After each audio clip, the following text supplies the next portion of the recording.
নমস্কার, কল্পনার ঘরকন্যা চ্যানেলে সকলকে স্বাগত জানিয়ে আজকের রেসিপি বানিয়ে দেখাচ্ছি আম দিয়ে মোরলা মাছের টক। দেখে নিন কিভাবে বানাচ্ছি। প্রথমে আমি 300 গ্রাম ছোট ছোট মোরলা মাছকে নিয়ে ভালো করে ধুয়ে নুন হলুদ মাখিয়ে রেখে দিয়েছি। এদিকে একটা আমকে আমি পাতলা পাতলা করে কেটে নিয়েছি আর একটা মিডিয়াম সাইজের পেঁয়াজকে সরু সরু কেটেছি। এদিকে একটা ফ্রাইং প্যান বসিয়ে দিয়েছি, দেবার পর দিয়ে দিচ্ছি 4 চামচ সর্ষের তেল। আমি এখানে দিয়ে দিলাম। সর্ষের তেলটা ভালো করে গরম করে নিয়ে আমি প্রথমে মোরলা মাছগুলোকে ভালো করে একটু ভেজে নেব। আস্তে আস্তে আমি কিছুটা মোরলা মাছ এখানে দিয়ে দিলাম। দেবার পর মিডিয়াম টু হাই হিটে আমি মাছটাকে ভেজে নেব।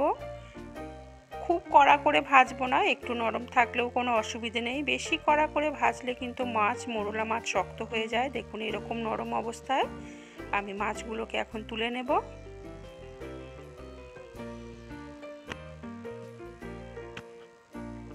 মাছ ভাজাটা আমার হয়ে গেছে, আমি সব মাছটাকে তুলে রাখছি।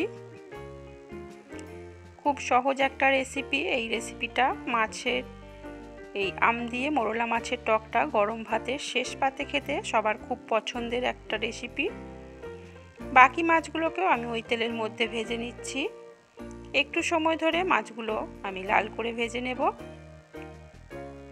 আমার চ্যানেলটা যদি আপনারা প্রথম দেখে থাকেন তাহলে অবশ্যই আমার চ্যানেলটি সাবস্ক্রাইব করার জন্য অনুরোধ রইল।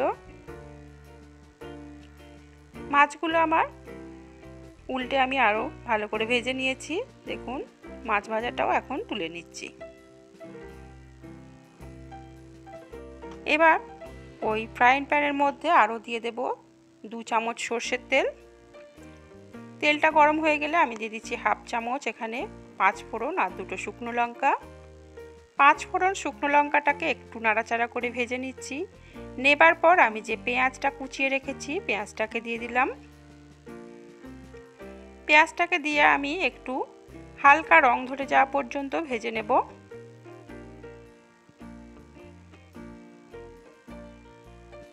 পেঁয়াজটাকে আমি মিডিয়াম আঁচে একটু লালচে করে ভেজে নিচ্ছি। দেখুন পেঁয়াজটা ভাজা হয়ে গেছে। ভালো করে নাড়াচাড়া করে নেবার পর আমি এখানে দিয়ে দেব কেটে রাখা আমটাকে দিয়েও আমি একটু নাড়াচাড়া করে ভেজে নেব। 30 থেকে 40 সেকেন্ড একটু নাড়াচাড়া করে আমটাকে আমি ভেজে নিচ্ছি।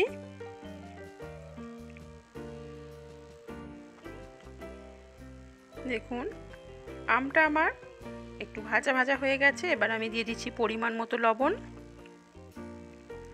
লবণটা দিয়ে এবার আমি এখানে দিয়ে দেব অল্প একটু হলুদের গুঁড়ো আর অল্প একটু লঙ্কার গুঁড়ো। এখানে হাফ টিস্পুনের থেকেও কম দিয়েছি।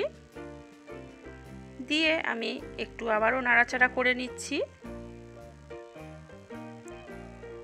একটু নাড়াচাড়া করে আলতো হাতে জাস্ট কয়েক সেকেন্ড একটু ভাজা ভাজা করে নিচ্ছি মশলাটার সঙ্গে।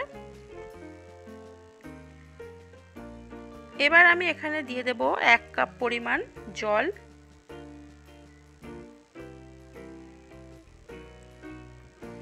জলটা দিয়ে আমি একটু ভালো করে মিশিয়ে নিচ্ছি।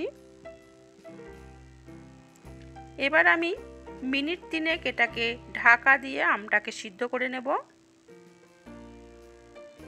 3 মিনিট পর ঢাকা তুলে নিয়েছি। এখন দেখুন আমার আমটা সিদ্ধ হয়ে গেছে। কড়াতে আমি পাতলা করে কেটেছিলাম, আমটা একেবারে সিদ্ধ হয়ে গেছে।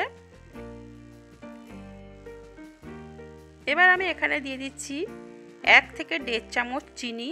চিনিটা আপনারা আপনাদের পরিমাণ মতো বুঝে কমিয়ে বা বাড়িয়ে দিতে পারেন। চিনিটা দেওয়ার পর ভালো করে একটু মিশিয়ে নিচ্ছি। এবার আমি দিয়ে দিচ্ছি ভেজে রাখা মোরলা মাছ। মাছটাকে দিয়ে জাস্ট আলতো হাতে একটু নাড়াচাড়া করে মিশিয়ে নিচ্ছি ঝোলের সঙ্গে। এবার আমি ঢাকা দিয়ে আরও 2 থেকে 3 মিনিট রেখে দেব। 2-3 মিনিট পর ঢাকাটা তুলে নিয়েছি। দেখুন ঝোলটা অনেকটা ঘন হয়ে গেছে। জাস্ট একটু নাড়াচাড়া করে নিচ্ছি। এবার আমি গ্যাস বন্ধ করে আপনাদেরকে মাছটা নাবিয়ে দেখাবো। দেখুন কত সুন্দর হয়েছে মোরলা মাছের টক। আম দিয়ে মোরলা মাছের টকটা অবশ্যই একবার বাড়িতে ট্রাই করে দেখবেন, খেতে অসাধারণ হয়। বাঙালির ভাতের শেষ পাতে মাছের টক কিংবা চাটনি সবারই খুব পছন্দের। রেসিপিটা কেমন হয়েছে কমেন্টে জানাবেন, আর আমার রেসিপিটা ভালো লাগলে অবশ্যই একটা লাইক করে দেবেন।